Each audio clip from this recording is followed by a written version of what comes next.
थोड़ा सही करवा दीजिए, चलेगा आज हम आप लोग के बीच घन और घनाभ के फॉर्मूला याद करवा दे रहे हैं। क्या करा है? घन और इसको बोलते हैं क्यूब और क्यूबाइड। ठीक है, तो सबसे पहले बताएंगे घन के आकार कैसा होता है। घन का आकार कैसा होता है? घन का आकार कैसा होता है? पैसा कहते हैं, पैसा कहते हैं डाइस के हिसाब से। अरे डाइस कैसा होता है? इसको बोलते हैं पासा। क्या बोलते हैं? घन का आकार ऐसा कैसे होता है? पासा। घन के प्रत्येक सतह कैसा होती है? वर्गाकार। कैसा होता है?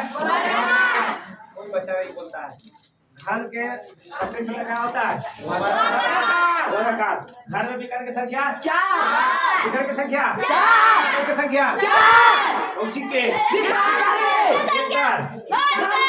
घन के घन में विकर्ण की संख्या 4, विकर्ण की संख्या 4, विकर्ण की संख्या 4, घन की सतह की संख्या 6, घन की सतह की संख्या 6, घन में शीर्ष की संख्या 8, घन में शीर्ष की संख्या 8, अब घन में किनारों की संख्या 12, घन में किनारों की संख्या 12, अब घन में शीर्ष कोनों की संख्या 24।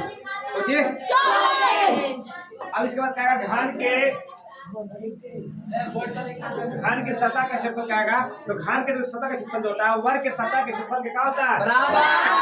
आज हम जानते हैं कि वर्ग का क्षेत्रफल होता है भुजा स्क्वायर। क्या होता है?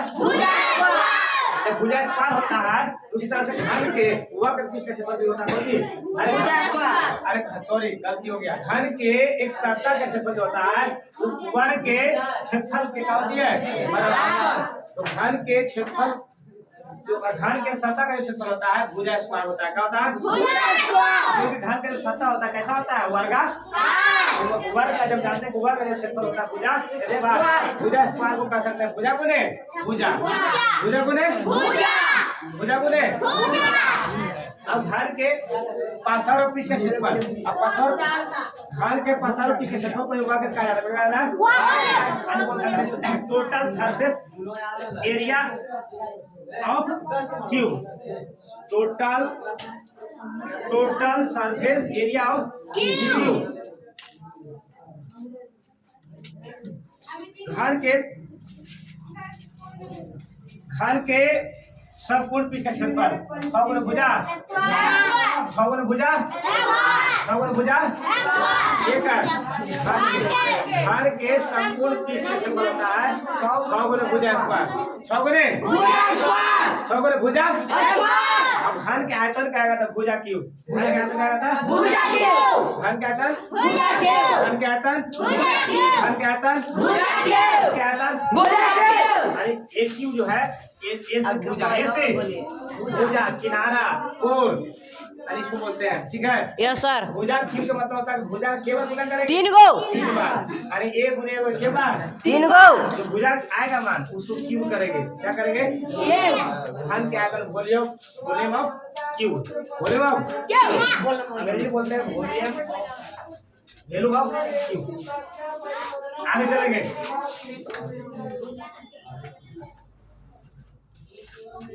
दूसरा मैथ देखेंगे। अब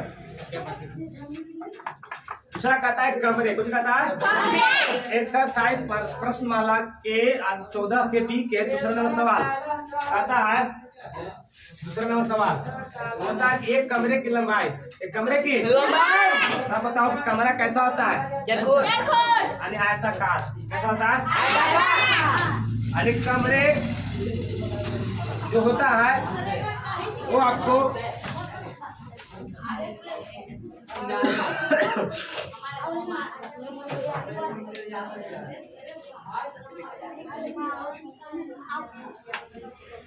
कमरे के चारों दीवारों का क्षेत्रफल आपको लिखा हुआ है। कमरे के चारों दीवारों का क्षेत्रफल जो होता है तो लंबाई प्लस चौड़ाई, ये चारों दीवारों का क्षेत्रफल हो गया। कमरे के चारों दीवारों का क्षेत्रफल होता है 2 लंबाई प्लस चौड़ाई ऊंचाई। एल से लंबाई, एल से बी से एच से। आप बताया था कि छत का जो होता है ना छत के जो क्षेत्रफल होगा वो लंबाई गुने चौड़ाई होगा। लंबाई गुने क्योंकि छत जो होते हैं छत का क्षेत्रफल होता है लंबाई गुने चौड़ाई, यानी छत का जो क्षेत्रफल होगा वो आयत के क्षेत्रफल के क्या होगा बराबर होगा, आयत के क्षेत्रफल के बराबर। इसलिए सबसे पहले छत का निकालेंगे। क्या निकालेंगे? छत का क्षेत्रफल जो होगा लंबाई गुने चौड़ाई, तो लंबाई गुने चौड़ाई जब हो जाएगा तो लंबाई आपको दिया हुआ है कितना 12, कितना 12 मीटर लंबाई है और चौड़ाई 8 मीटर है। 12 में 8 से गुना कर देंगे, 12 96 हो जाएगा, 96 मीटर स्क्वायर हो जाएगा। ठीक, ये छत का हो गया।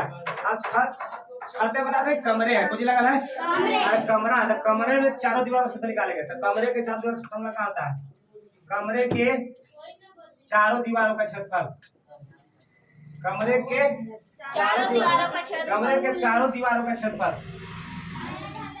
तो लंबाई प्लस चौड़ाई की ऊंचाई,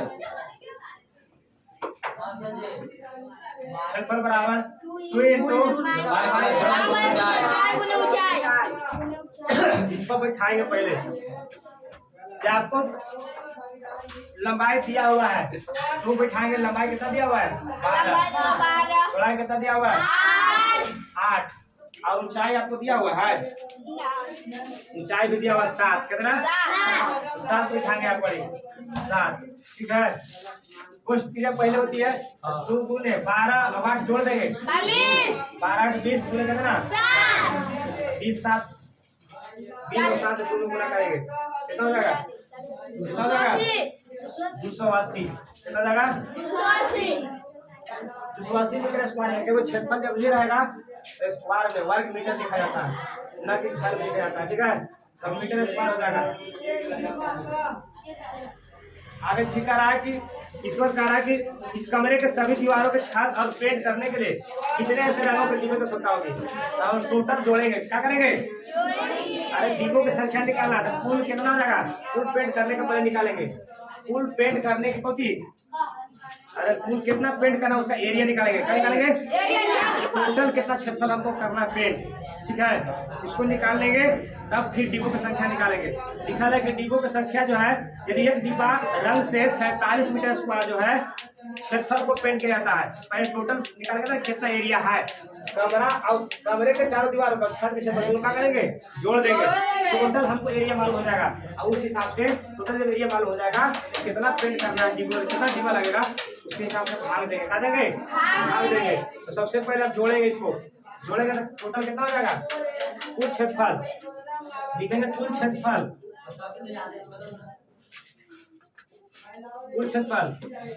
जितना हमारा पेंट करना है, कुल क्षेत्रफल जिसे पेंट करना है, जिसे कभी करना है पेंट करना है, कितना पेंट करना से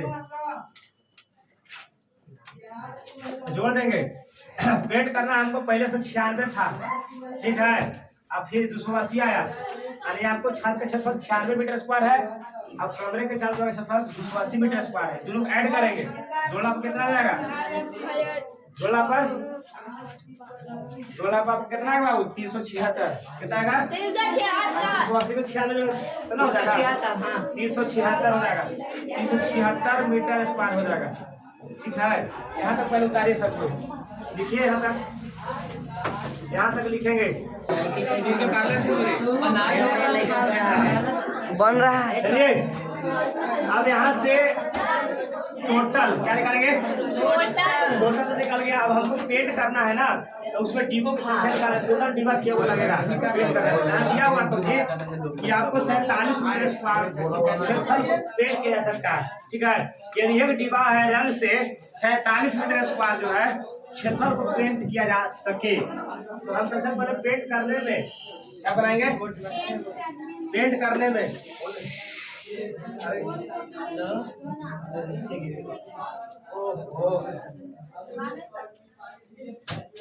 पेंट करना है, कुछ करना है पेंट करना है।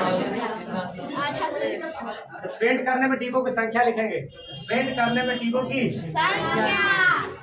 की संख्या। ठीक है, पेंट करने में डिब्बों की संख्या, पेंट करना है तो पेंट तो एरिया कितना है था टोटल 376।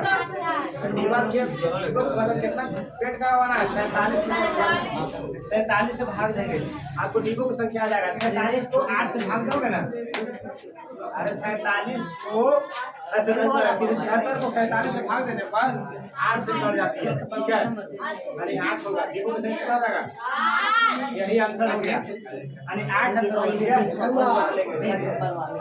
रोक दीजिए बाबू।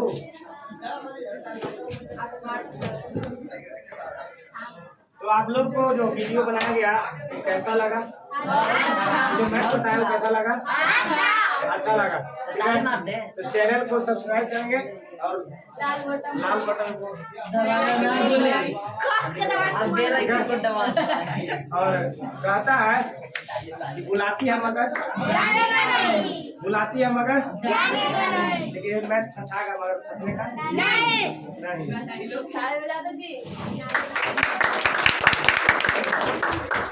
ठीक है, तो नेक्स्ट आपको कल दिखाया जाएगा।